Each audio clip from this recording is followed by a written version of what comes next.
Ladies and gentlemen, boys and girls, babies in their diapers, welcome to the Tiberius Show with your host, Tiberius Boy!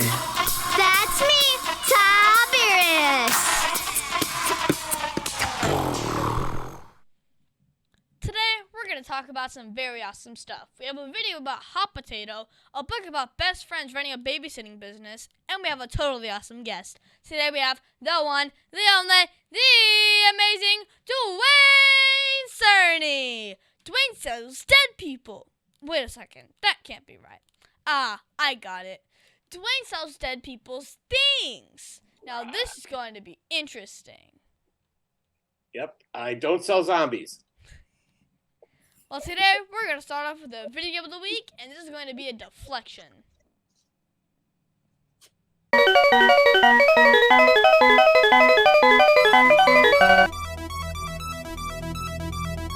And now it's time for the video game of the week.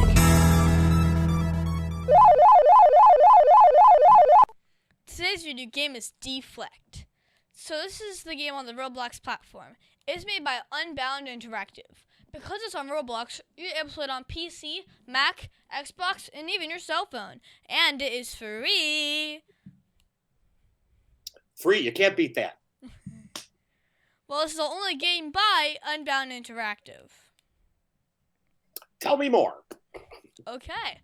Well, you start the game and you're up above a map in a box waiting for the next round. You can see some action below with a ball moving around the map. It does not take long and the next round begins. You're up against everyone in a lobby in a game of Deflect. It sounds like life. There's always some struggle. Okay, let me show you how this game works. So there's a ball that spawns in the middle of a court and it's flying in a random way and it's locked in on someone. If that person is you, don't run because it will still home in on you while you're running. So instead, when it's right in front of you or behind you or wherever, instead left click on your mouse, which is like right next to you or something, and it will deflect the ball and it will deflect into another person. I'm all about deflecting to another person. That's always a good thing. So this game is kind of like Hot Potato? Yes, it is, but it's kind of hard. So hard that they even have a warning in the description on the game of their site. The ball moves pretty fast and it's easy to miss the timing. The deflection is instant, so it's way faster than the Hot Potato. I got my dad to try it, and it took some 6 games before he finally figured out the timing to deflect the ball. I also found out that the closer you are to the center, the better chance you are selected as the person locked in on. This can be a good thing if you want to practice more or if you want to get more points. I want more points, so I'm going to have to practice a lot more on this one. Also, one thing that I do mostly is I basically when the ball is like directly spawns, I'm up right next to it about to deflect it. So I'm standing in the middle of the court when the ball's about to spawn, I jump and deflect it right away when it spawns. So it homes it on someone else. So it's all about the timing. It's a a really good timing game. Okay. Well, I give Deflect 8 out of 10 stars because it's so much fun to play and compete with my dad. But after a while, the game gets boring when there's nothing to do but win all the games. So much winning. I've heard this before. And now it's time for the book of the week, The Babysitter's Club, The Truth About Stacy. This book is written by Anne Martin. Let me to the back of the book. In fact, Duane, would you like to do the honors? I would love to. Poor Stacy. She just moved to a new town, is still coming to terms with her diabetes, and is facing babysitting problems left and right.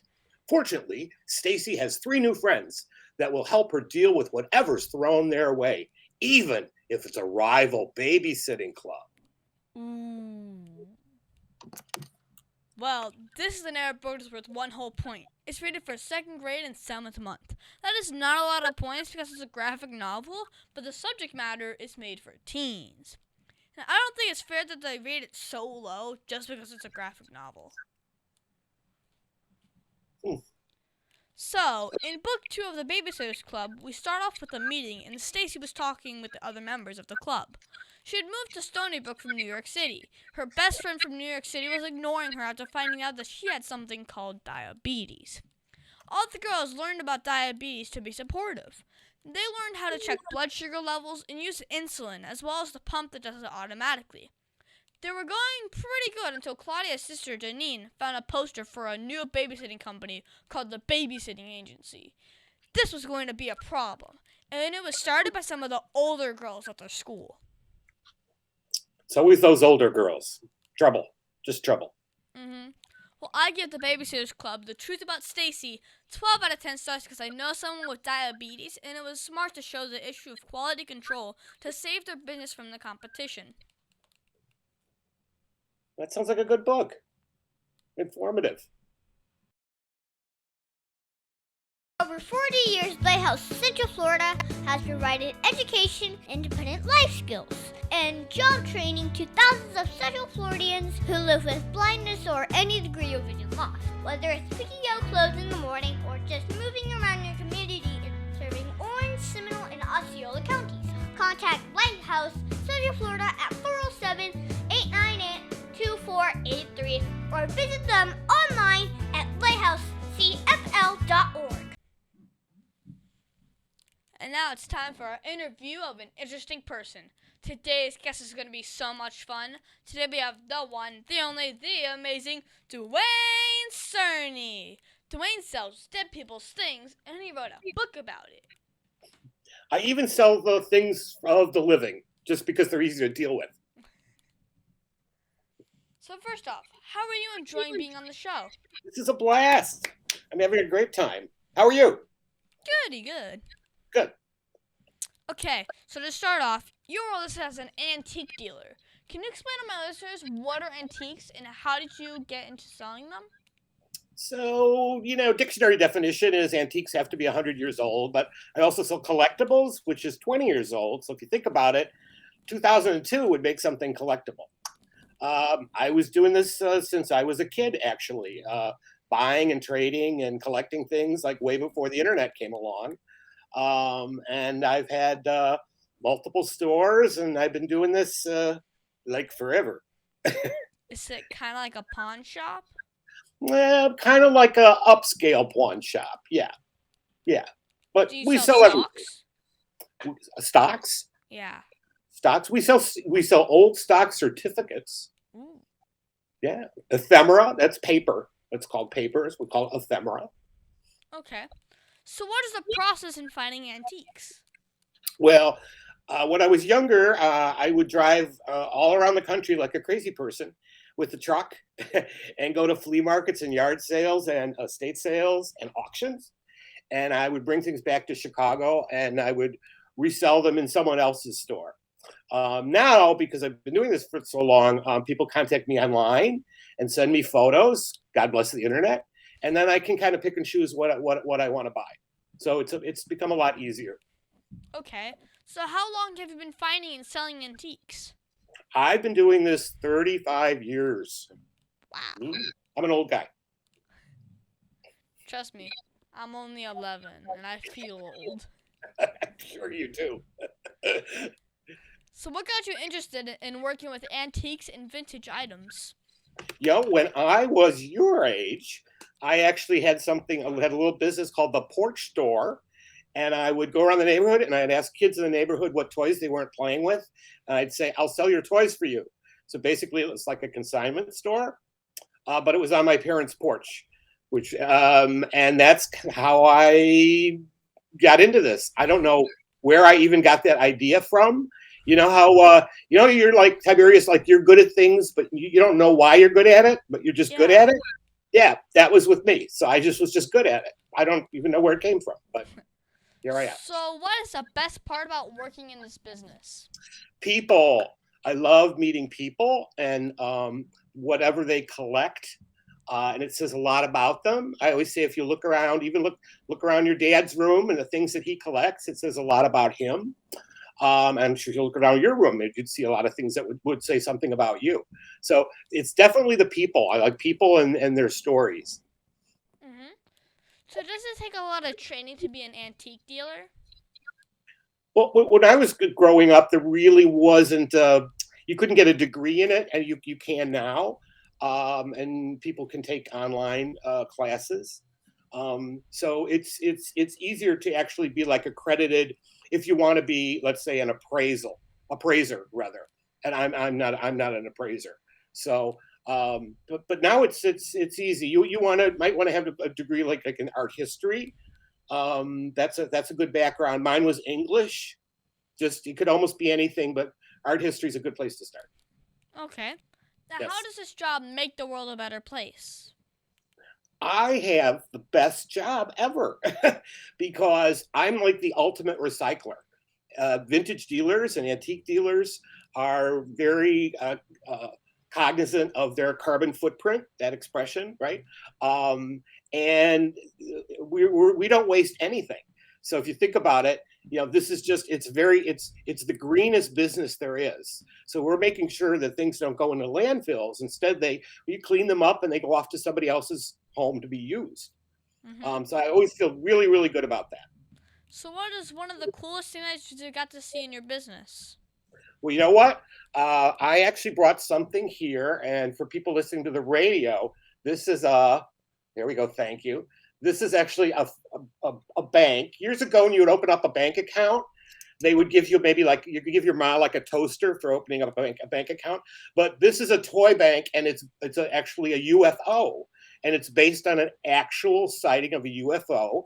And on the bottom, it's dated 1956, which is just kind of crazy because you think about people say, "Oh, I saw a UFO." Well, these are people. This is based on multiple sightings, and then they made a bank of it, right? So you could go and put in your dimes and quarters for your savings, and you just never see these. And I just love that it documents UFOs. I mean, what a bizarre crossover, right?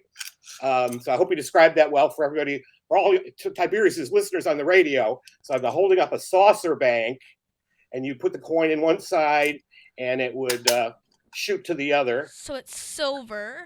Yeah, it's silver. It has like some wings going one way. It kind of looks like the Millennium Falcon. Thank you. And it has a little alien here. Ooh.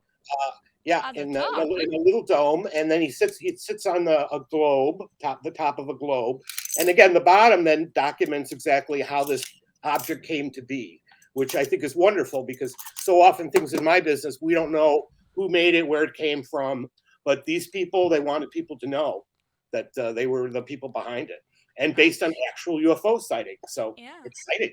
Now, my dad said that you take some of your items and use them for props in movies and TV. Can you tell me more about that? Sure. Are you familiar with the Chucky movies? Yes. Right? Okay, I have propped all the Chucky movies, even the lousy ones, because let's be honest, they're not all good. But I've probably done over 200 films and TV shows. I do Chicago PD, Chicago Fire, and plays. Pardon? Chicago Broadway? Chicago. Those are TV shows. Those are TV shows. But we're doing movies all the time. A lot of times it's interesting because they'll tell us the name of the movie, but it's not really the name of the movie. It's like a fake name, so we can't really talk about it. Say, hey, I'm working on this, and then goes, that wasn't the name of the movie. But yeah, I did all the weird little Chucky props. It'd be like Chucky's like running around on a rug. That rug came from me. That kind of stuff. Yeah. So yeah. So how do people know if you have a certain item they might want to use in a movie or TV show? Well, what people actually go to school for, too, is to become stylists and prop stylists, and they work really hard. So those are the people who decide that what object should go into a movie or a film. And basically, it's the set designers say, I want a lamp that looks like this. And then the stylist has to run all over town and try to find a lamp that looks like this. So it's not that I decide. I just have to try to have everything possible. And I mean possible. So if somebody says, I need a Christmas tree and it's June, I need to have a Christmas tree ready for them. So I don't always have what they want, but, and I'm only one person who does this, but they run all over town, and that's how they prop a film. So I'm guessing in the Christmas Story with Ralphie and Randy, it must have took the stylist a long time to find a leg lamp. Yeah. an That was original really one. hard to find. Yeah, exactly. Yeah. Now they repro them and knock them off. But if they want a real one, they want the original one. So- Yeah. Yeah. Well, if you could think of one thing that would make your job easier, what would it be? I would like people to be nicer to one another, which may seem like an odd answer, but I'm often put in situations where, people are, either there's been like a death and people are arguing over who's going to get what, maybe brothers and sisters fighting over something. Inheritance. Yeah, inheritance. Thank you. And people being kinder to one another, because family is just so important. You only have one brother or one sister. You shouldn't be fighting over grandma's rock. Or, that would make it easier. And I'm always like, you guys decide what you want to keep. Absolutely, keep whatever you want to keep. Whatever you don't want to keep, I'll help you with. Yeah. So. My dad said that you have one of the largest antique stores in the world, featuring other dealers. How did you get everyone to work together to create such a cool place? Well, your dad is very kind. I actually have the largest antique store in Chicago, which is still really big town. And you know what? I started with 6 people, just 6 people, and most of them are still with me, and they're old. But it just grew and grew, and I realized that I only wanted to be with people that I liked and who liked me. So that was first. That was the first. It was kind of like picking a friend, right? You don't want to. Why would you be friends with somebody that you don't like, right? So easier to do business with. So that has just grown over the years, exponentially. Mm-hmm. Do you ever find yourself looking for stuff that you want to keep? I find things all the time I want to keep. That's one of the tougher parts of this. So what I tend to do is I keep it for a couple weeks, a couple months, and then see if that feeling, dissipates. And generally it does. But you have to. When it started out, I was keeping everything, and you can't eat. You need to pay the rent. You have bills, so.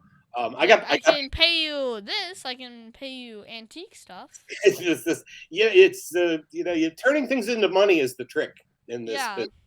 Yeah, so you got to let it go. I will give you this, and you can sell it for this amount of money because I know stuff. Yeah, but it's how fast you can sell it though. That's the problem. It'd be like if it takes me 3 months to sell it, and my rent is due every month. That math doesn't work. Yeah. Mhm. What is the greatest challenge that most antique dealers are dealing with today? Probably just finding really good things that are in good condition, and that's at a price that they can buy to resell it to someone else. So that's 3 distinctly different qualities that you need to fill in those blanks. So finding good things. I mean, in our business, we repair and restore things and things that would have been thrown out. Again, green. Yeah, I think finding things is it's always been the challenge. Mhm. So, what is the craziest situation that you've run into while working as an antique dealer? I once found the fuselage of an airplane underneath someone's porch. What's that? A fuselage. The interior of it actually turned out to be the interior of the Playboy jet. I don't know if you've ever heard of Playboy or you, Hefner. You're a little young. Your father has. And it was a private plane. It was a private plane, and the interior was very cool, very Fancy. What? Fancy, but cool. Really, really cool. I don't. James Bond kind of cool. That kind of. Ooh, yeah. But there's an interior of a plane under this guy's porch, and it turned out that he had designed the plane, and when the plane was taken out of commission, he asked if he could have it back, and he didn't know where to store it, so he put it under his porch. I write about that in my book. So what advice would you give to my listeners if they wanted to grow up and work as an antique dealer? They should join Facebook groups, because there's all kinds of Facebook groups to talk to other dealers. There's lots of people who do this either for a living or on the side. Definitely be reading, and there's now the internet is just full of information. videos, but talk to people. And when I started out, this was before the internet, but I would talk to the old guys, like guys that are now I'm now that age, and I talked to lots of younger people about people come to me and what should I do and how should I do this, and things have changed. You learn a lot from older people. A good life lesson is listen. Don't do all the talking. It's ask good questions and then listen to the answers and move forward from there. Mm-hmm. Now, you also wrote a book about your work called Selling Dead People's Things. Can you tell me how you got the idea to do that? So, yeah, I was actually writing a couple books, and they turned into the one. So, Selling Dead People's Things is a memoir of my life in the antique business. But what I also do is I take you along on these sales. So you're right there with me when these crazy things happen. Now, it's 20 years of my experiences, so it's not like crazy things happen every day, but there are some paranormal things, and there's some funny things, and there's some disturbing things. And it's also now an audiobook, so you can listen to it. It's on Amazon if you don't want to read it. But I thought there would be like books like that out there, but when I went researching, there wasn't. So I think I filled a need, and then it's been a Amazon bestseller 3 times, Antiques in Canada. Nice. Well, Yeah. I run a radio show and podcast that talks about God during my Line Strong segment. How do you include God message in your work? I'm a very empathic person. I've always wanted to help people, and what I do, I'm very often put in situations where, again, maybe somebody has passed, and these people need help. So again, you need to be a really good listener. I often say I wear a hat of like a minister or a rabbi or a social worker, like all at once. So I can help people, and it's at one of the most difficult times, like in their life. I know you've previously had a guest on who helped people with hoarding, and my role as a vintage dealer is similar in that respect. So it's helping people when they really, really need help. So it's being very empathic, again, being a good listener, and helping them solve the problems that they're having. And to me, that's a very godlike impulse is to help. And even if this isn't about that I make any money or that's always that's secondary to me. Okay. Well, who helped motivate or inspire you the most in following your dreams? I was very fortunate to win a poetry scholarship by a woman who's called Gwendolyn Brooks, who is the poet laureate of Illinois and is a very famous person. She put me on the path. She was really the first person to acknowledge that I was a good writer and encouraged me. And it's really only been in like these later years that I've kind of gone and recognized how important that was. That I just to believe in myself, but she believed in me first. I encourage anybody to check into Gwendolyn Brooks. She was just she's a historical figure in literary circles. Mm-hmm. Well, what message do you want to tell children all over the world about the work that you do? That it's so important to recycle, that we don't need to be buying new things all the time to make ourselves happy. We should look what's around us or what already exists, and use those things.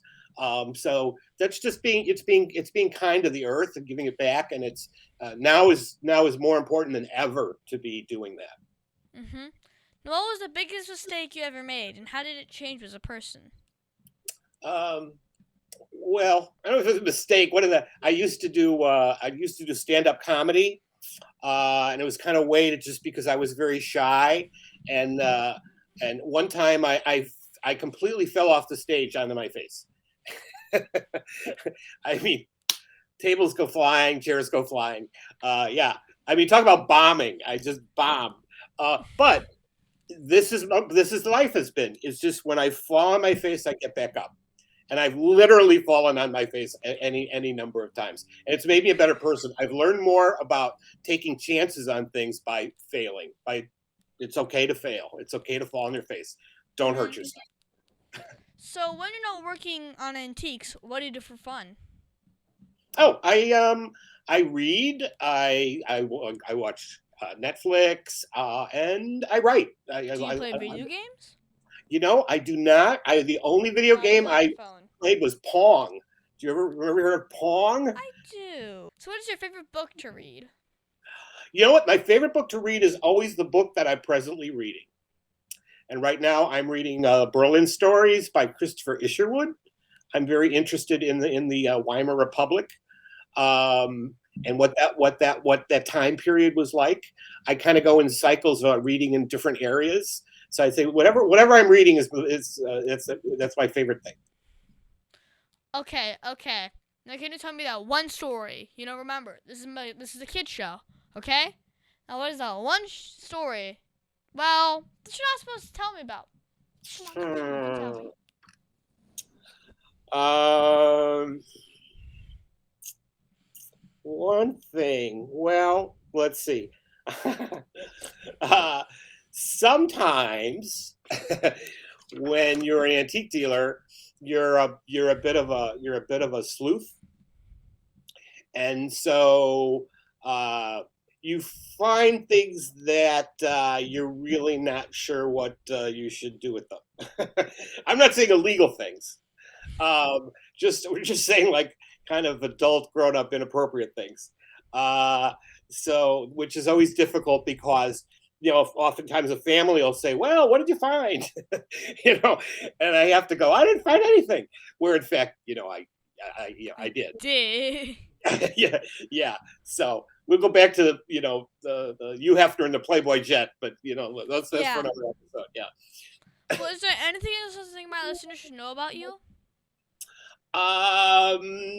That it should look for me. I'm doing TikToks now. Hey, the old guy's on TikTok. Is it Duane Scott Cerny? I do a TikTok every day, and they're really fun. And I show people really odd things. The other day, I was showing people a shrunken head and a two-headed lamb. But then everyday things too. There's great stuff just everywhere. Well, do you have a Facebook for my listeners who want to follow you? You can follow me at Duane Scott Cerny, and on both Facebook and TikTok, and on Instagram, Vintage Confidential, which is the name of my new book.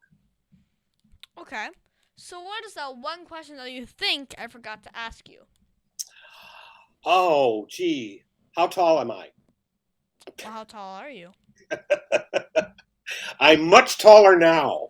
Well, how tall are you? 5'6", which is...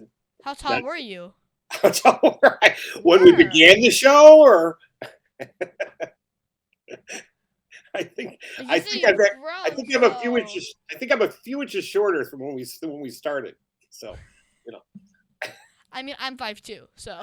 Oh wow! Yeah. Well, you're gonna be tall. So this is it for me. I just keep. Eventually, I'll just disappear. So. Well, my dad is starting to shrink, so. I didn't hear that. I don't want to. Well, thank you, Duane, for being my special guest. Can you stick around for Math Corners? Tiberius, I would love to. Thank you.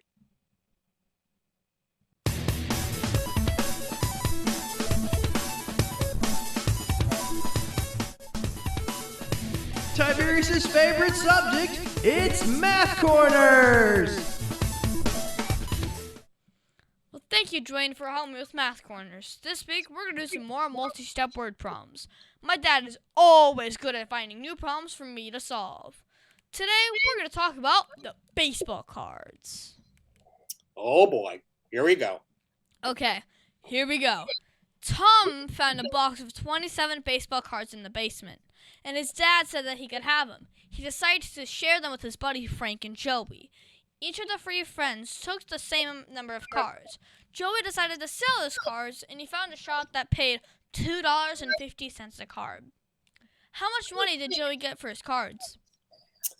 You tell me. Now, this is a multi-part problem. First, I have to figure out how many cards each friend has. since they were divided by 3 friends, you would take the 27 and divide it by 3 and get 9 cards for each friend. So each friend has 9 cards. Now, Joey wants to sell his, and he was offered $2.50 each. Now I have to times that $2.50 by 9 cards. And then you get, okay, let's see here. 2 times 9 is $18, and 9 times 50 cents is $4.50. So add the $18, and then you get $22.50 total. So that means Joey gets $22.50. Yes, hey, and he got it for free, so that's 100% profit. Mm-hmm. So Duane, what are the chances that Tom's really upset for Joey selling his cards? I think when his dad gave those cards away, he knew he was giving away cards that were pretty much worthless. So I'm going to jump ahead of the beginning of that story and go, I think his dad knew what he was doing. Mm-hmm. But I think he got a better deal. Yeah. Perhaps, as they say, perhaps. So Duane, my teacher said that I would use math every day. Do you use math in your work? Oh my gosh, sales tax in Illinois All these taxes is 10.25. 10 and a quarter. You can't do that in your head. I can't do 10 and a quarter in sales tax in my head. So yes, I use it every day till my head hurts. Yes. God never said they would have a calculator in your pocket. Yeah, I have a I need a third hand that is a calculator, so I could just.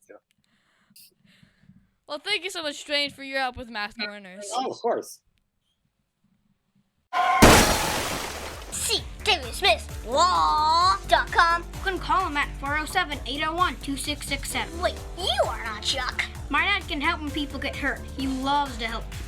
If you are ever injured at work or in a car accident, you should call my friend Chuck. You can call him at 407-801-2667. That website again is CWSmithLaw.com. Offices, Orlando. Does it actually have that much W's?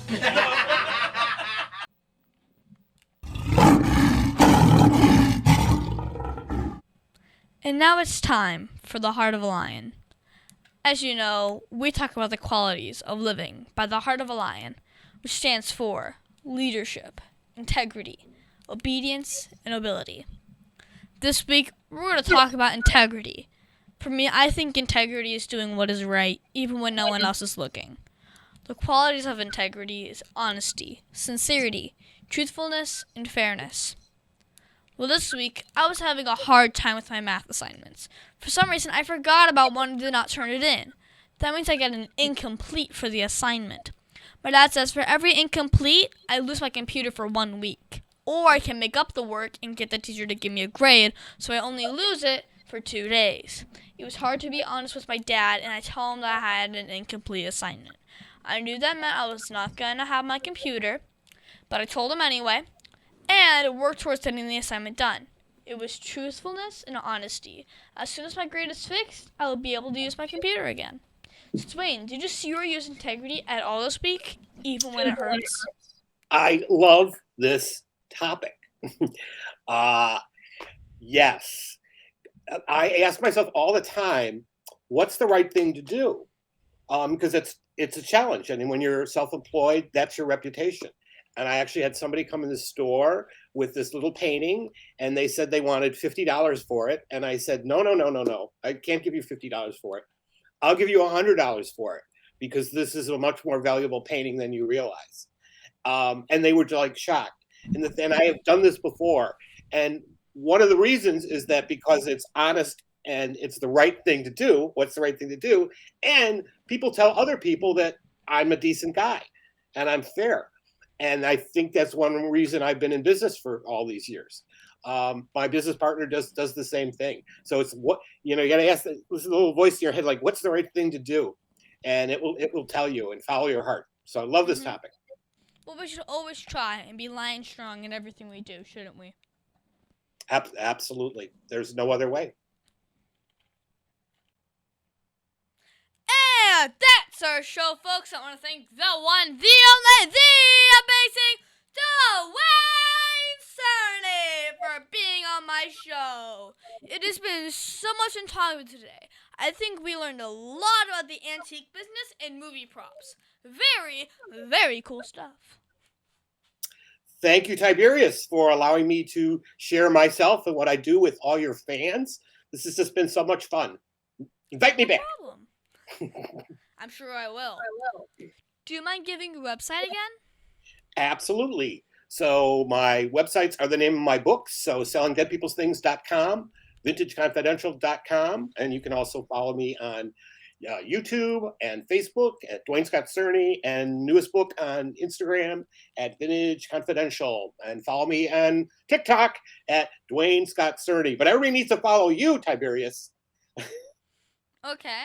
Well, also you can find me on Facebook and Instagram at The Tiberius Show. And please be sure to visit The Tiberius Show on YouTube and subscribe. Also, be sure to listen to us next week on The Tiberius Show with your host, Tiberius Boy.